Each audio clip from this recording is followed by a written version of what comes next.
상업용 드론의 출현은 과거에는 헬리콥터를 동원해야만 가능했던 영상들을 방송국은 물론 일반인들도 손쉽게 고화질로 촬영을 할 수 있게 되었으며, 라이다를 장착한 드론의 지형 분석을 비롯하여 농약을 뿌리는 작업에까지 동원되는 등 그 응용 분야를 빠르게 넓혀가고 있습니다.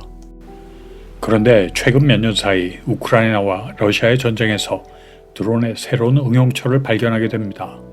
상업용 드론을 개조하여 RPG 로켓탄을 장착한 다소 허접해 보이기까지 한 소형 드론은 정찰 임무로부터 자폭 임무까지 수행하면서 수십 년간 지상의 왕자로 불리웠던 탱크의 무용론까지 불러일으키고 있습니다.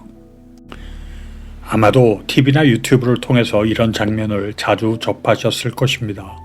말 그대로 하늘에서 날벼락이 떨어진다고 하는 말이 이런 것을 두고 하는 말일 것입니다. UAV, 즉 무인 항공기 형태의 대형 드론은 이미 세계 각국에서 운영 중이며, MQ-9 리퍼라고 불리는 미국의 대표적인 무인 드론은 터보 엔진을 탑재하였고 항속 거리가 1800km에 달하지만 MQ-9 4대와 그들을 조종하는 지상 컨트롤 유닛을 포함하면 그 가격이 780억 원을 훌쩍 넘어버리며 운영 유지비도 막대하다고 알려져 있습니다. 반면 미국의 에어로바이런먼트라는 회사에서 개발하고 우크라이나 부대에 실전 배치하여 러시아 전차를 박살내기 시작하면서 유명세를 타기 시작한 스위치 블레이드라는 이름의 자폭형 소형 드론은 가격이 $50,000 정도로 대폭 내려갑니다. 모델에 따라서 그 무게가 2.5kg부터 54kg에 이르기까지 다양하지만, 그들 모두 보병이 등에 메고 다닐 수 있을 정도로 이동성이 뛰어나며 탱크 공격 시 위로부터 탑어택을 하므로 탱크의 능동형 방어 시스템은 무용지물이 되어버립니다. 자, 그럼 이제 정찰과 대인 공격 기능이 있는 스위치블레이드 300과 탱크 같은 기갑 차량에 대한 자폭 기능이 주 임무인 600 모델의 재원을 한번 살펴보겠습니다. 정찰이나 대인 살상용 목적으로 주로 사용되는 스위치블레이드 300은 길이가 49.5cm, 무장시 무게가 2.5kg이며 3원계 2차전지를 장착하고 있습니다. 크기가 1.3m로 대폭 증가한 600 시리즈는 완전 무장 상태의 무게가 54kg에 달하며 내연 기관을 탑재하고 있습니다.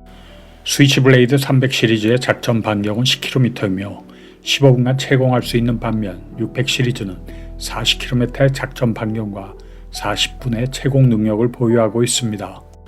미사일처럼 단번에 날아가서 목표물을 폭파시키는 것뿐 아니라 공중에서 정찰을 하고 다니다 목표물이 발견되면 타격을 할 수 있다는 점이 기존의 미사일이나 포병 무기와는 다른 점입니다. 정찰 기능, 채공 능력, 타격 능력을 동시에 갖춘 신개념의 무기인데다가 AI를 이용한 정확한 판단 능력까지 가지게 되면서 현재 군사 전략을 통째로 바꿔야 할 상황에 맞닥뜨린 것은 피할 수 없는 사실로 여겨집니다. 그런데 2차 전지를 사용하는 스위치블레이드 300 시리즈의 재원을 보면 아쉬운 점이 있습니다. 2분 내에 드론을 런칭시킬 수 있지만 10km라는 작전 반경과 12분에 불과한 채공 시간은 분명 작전 영역과 시간의 큰 제한적 요소가 될 것입니다. 이런 단점을 인지하고 있다는 증거는 여기저기서 나타나고 있습니다. 스위치블레이드 300 시리즈의 작전 반경을 넓히기 위하여 전고체 전지를 개발하고 있는 앰프리우스 4와 드론의 채공 시간을 50%가량 증가시키기 위하여 협력하고 있다는 발표를 했습니다. 아마 이들의 대표적 시제품들 중 하나를 채택하겠지만, 무엇을 선택하든 액체 전해질과 흑연 응급제를 사용하는 기존 3원계 2차전지에 비하여 50% 증가한 채공 시간을 확보하는 것은 문제가 되지 않을 것입니다. 그러나 시간은 기다리지 않습니다. 미국 국방부는 새로운 드론에 관심을 갖기 시작합니다. 뒤에 한 개의 모터만 장착하여 전방 추진력과 속도를 높였던 스위치블레이드 300의 구매를 더 이상 진행하지 않았으며, 대신 PSW4가 개발한 C100라고 불리는 4개의 모터를 장착하고 2차 전지를 사용하는 드론에 승인을 내주었습니다. 기존에 사용하던 스위치블레이드 300 시리즈와 마찬가지로 배낭에 짊어지고 다닐 수 있으며, 배낭에서 꺼내어 조립한 후 비행을 시작하는 데 걸리는 시간은 불과 2분입니다. 그리고 4개의 모터를 사용하므로 무장 상태에서 채공 시간은 74분으로 대폭 늘어났으며 다양한 감시 장비와 폭탄들을 장착할 수 있습니다. 4.5kg에 해당하는 무장이 가능하지만 고리의 1개의 모터 대신 채공 시간을 강조한 4개의 수직 부착 모터를 사용하므로 상대적으로 느린 속도로 인하여 작전 반경은 10km로 기존 스위치블레이드 300 시리즈와 동일합니다. 그러나 불과 12분이었던 채공 시간을 74분으로 늘렸으며 무장 능력도 업그레이드 되었으므로 더욱 다양한 작전이 가능할 것입니다. 게다가 CW100은 인공지능까지 탑재하여 적을 식별하고 주어진 임무를 스스로 결정하여 완료하는 기능은 물론 군집 드론의 역할까지 할 수 있는 것으로 알려져 있습니다. 자, 서론이 길었습니다. 이제 본론으로 들어가 보겠습니다. 앞에서 설명했던 2차 전지를 동력원으로 사용하는 군사용 드론들은 아군도 사용하지만 당연히 적군도 사용할 것입니다. 과연 여러분들이 군사용 드론 개발자라면 아군의 드론이 상대에 비하여 월등한 우위를 점하려면 어떤 점들을 개선하겠습니까? 아마도 개인의 취향에 따라서 고성능 카메라를 선택하시는 분도 계실 것이고 어떤 분은 더욱 강력한 폭탄으로 무장하기를 원하고 계실 것입니다. 완성된 드론은 아마 이것과 유사한 형태를 띠게 될 텐데 만족하십니까? 적을 좀 더 정확히 포착할 수 있는 카메라와 더욱 강력해진 폭탄, 그리고 스스로 판단 능력을 갖춘 인공지능 시스템. 인상적이지만 아직 모자란 점이 있습니다. 바로 배터리입니다. 왜 그런지 한번 같이 생각해 보시기 바랍니다. 올해 1월에 났던 기사를 먼저 보시죠. 우크라이나에 추운 겨울이 닥쳐왔고 질적 양적으로 압도적인 러시아에 맞서기 위하여 사용하고 있던 우크라이나 군의 드론이 추운 날씨로 인하여 작전 반경이 줄어들 것을 염려하는 기사입니다. 우크라이나까지 갈 것도 없이 대한민국의 설악산만 하더라도 한겨울에는 영하 20도는 쉽게 내려가며 개막고온으로 올라가면 거의 영하 40도까지 내려간다고 합니다. 앞에서 예로 들었던 2차 전지로 작동하는 군사용 드론은 그런 날씨에는 작전에 투입하기 거의 불가능해집니다. 상대방이 이런 상황에서 드론 활용에 제약을 받는 상황에서 만약 우리는 드론을 띄울 수 있다면 상황은 우리에게 아주 유리하게 돌아갈 수 있습니다. 드론이 무슨 무기로 무장했냐는 이제 아무런 이슈가 아니게 됩니다. 극한의 날씨에 작전이 가능하냐, 그것만이 이제 중요한 이슈가 될 것입니다. 거기에 더하여 이런 드론이 평상시에 상대방 드론보다 2배 이상의 작전 반경을 가지거나 2배 이상의 시간을 채공할 수 있다면 상황은 어떻게 바뀔까요?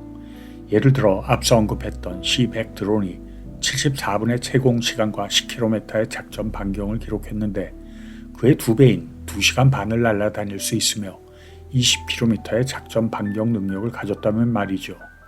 아마 일방적 게임이 될 것입니다. 그런데 이런 성능을 낼 수 있는 2차 전지가 현실화될 가능성이 매우 높아졌습니다.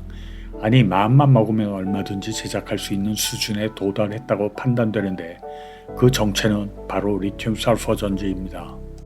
4년 전인 2020년 9월에 LG 에너지 솔루션은 리튬 설퍼 2차 전지를 태양전지를 장착한 고공 드론에 연결하여 충방전을 실시하면서 오전 8시 36분부터 밤 9시 47분까지 총 13시간 동안 성층권에 해당하는 12km 상공에서 비행에 성공하였습니다. 성층권의 온도는 영하 70도였습니다. 일반적으로 리튬 설퍼 전지는 저온에서 성능이 열악하다고 알려져 있지만 이미 2020년에 그것의 극복 방안을 어느 정도 찾았다는 의미로 해석할 수 있습니다. 그리고 사용된 리튬 설퍼 전지의 에너지 밀도는 최고 성능의 전고체 전지와 맞먹는 450Wh/kg이라고 알려져 있습니다. 최근에도 영하 40도의 극한 환경에서 뛰어난 성능을 발휘하는 리튬 설퍼 전지의 다양한 제조 방법이 알려지고 있습니다. 게다가 작년 3월에는 1319Wh/kg의 괴물급 에너지 밀도를 가지면서 800사이클 후에도 용량 유지율이 77.5%를 나타내는 리튬 설퍼 전고체 전지 기술이 네이처 논문에 발표되었습니다. 현재 사용되고 있는 최고 에너지 밀도의 리튬이온 액체 전지에 비하여 4배에 해당하며 웬만한 전고체 전지와 비교해도 거의 3배의 에너지 밀도에 해당합니다. 물론 계면 안정성을 유지하기 위한 방편으로 제작된 2차 전지를 55메가파스칼에 해당하는 고압으로 누른 상태로 구동해야만 하는 치명적 단점은 존재하나 단점은 극복하라고 있는 것이지 마냥 비판적 시각으로 구경하라고 있는 것은 아니기에 최근 전개되고 있는 리튬 설퍼 전지의 동향을 면밀히 파악할 필요가 있습니다. 이런 상황에서 본 영상의 도입 부분을 다시 생각해 본다면 3원계 양극재를 사용하고 있는 현재의 리튬이온 전지 대신 리튬 설퍼 배터리를 사용한다면 혹한의 겨울 날씨에도 유유히 장거리를 날아다니거나 서너 시간을 채공하면서 임무를 수행하는 드론을 제작할 기술은 이미 존재한다고 말할 수 있습니다. 혹시 사이클 라이프가 아직 3원계에 비하여 많이 떨어진다고 비관적 시각을 가진 분들도 있겠지만 적진 깊숙이 침투하여 정찰하거나 더 나아가 자폭 임무를 띄는 드론이라면 글쎄요. 제 생각에는 1-20회 정도의 사이클 라이프로도 충분하지 않을까요? 그렇기에 이미 개발된 수준은 군사용 정찰 혹은 자폭 드론의 소형 드론으로 사용하기에는 충분하다고 생각하는데요. 리튬 덴드라이트가 걱정이라고요. 리튬 덴드라이트는 충방전 과정 중에 리튬이 음극에 서서히 빌드업되는 현상이지 20회 이내에 폭발을 일으키는 정도는 아닙니다. 리튬 설퍼 양극재를 사용하는 군사용 드론, 가능한 한 빠른 실전 배치가 중요하다고 생각하는데 여러분 생각은 어떠신지요? 오늘 영상은 여기까지입니다. 안녕히 계십시오.